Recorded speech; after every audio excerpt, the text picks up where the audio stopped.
friends, you are watching Follow Up News, and Follow Up News welcome to all of you. Let's know today's top news headlines and come back a little later. How China is planning to go to Mars amid the coronavirus outbreak.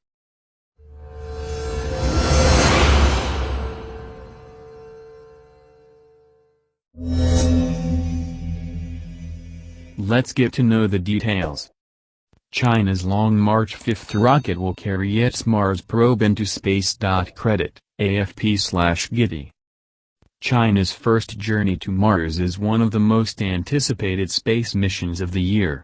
But with parts of the country in some form of lockdown because of the coronavirus, the mission teams have had to find creative ways to continue their work. Researchers involved in the mission remain tight-lipped about its key aspects, but several reports from Chinese state media say that the outbreak will not affect the July launch, the only window for another 2 years. The launch is so important politically that they will make it happen, says Raymond Arvidson, a planetary geologist at Washington University in St. Louis, Missouri, who has been involved with several U.S. Mars missions. The centenary of the founding of the Chinese Communist Party is in 2021, and a successful launch will be a 100-year anniversary gift, says Wang Qi, a space physicist and Director General of the National Space Science Center, NSSC, in Beijing, who is in charge of the scientific payloads involved in the mission. 2 other international teams are planning Mars launches in July. NASA plans to deploy a rover named Perseverance, and the United Arab Emirates will send a probe called Hope. The European and Russian space agencies were planning to send a probe to Mars this year, but announced on Thursday that the launch will be delayed by 2 years so they can finish important tests, and partly because of the coronavirus pandemic. On track. China's probe, called Huoxing, will include an orbiter, a lander and a rover, the first Mars probe to include all 3. The project will have 13 scientific payloads, including several cameras, subsurface radar imagers and particle analyzers, as well as a magnetometer and magnetic field detector.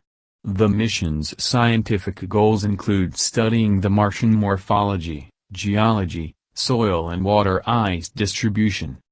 Wang says the coronavirus outbreak has affected the way his team works, but has not yet caused delays. Several days ago, the team had to move 6 scientific payloads for the orbiter from Beijing to Shanghai, where they will be assembled.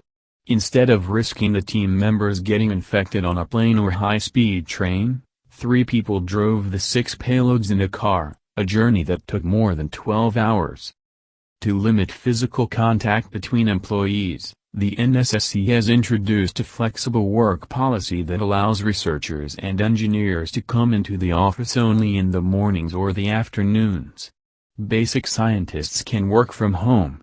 We just want to reduce the population in the center, says Wang. Travel has been minimized, but researchers who need to visit the NSSC for essential project testing can get approval to stay at the center's guest rooms without quarantining themselves for the required 2 weeks. Because this is a big national project, usually the local government office gives us a green light, says Wang. More than 20 research teams and some 70 scientists across China are involved in the development of the craft's instruments and scientific investigations, says Wang.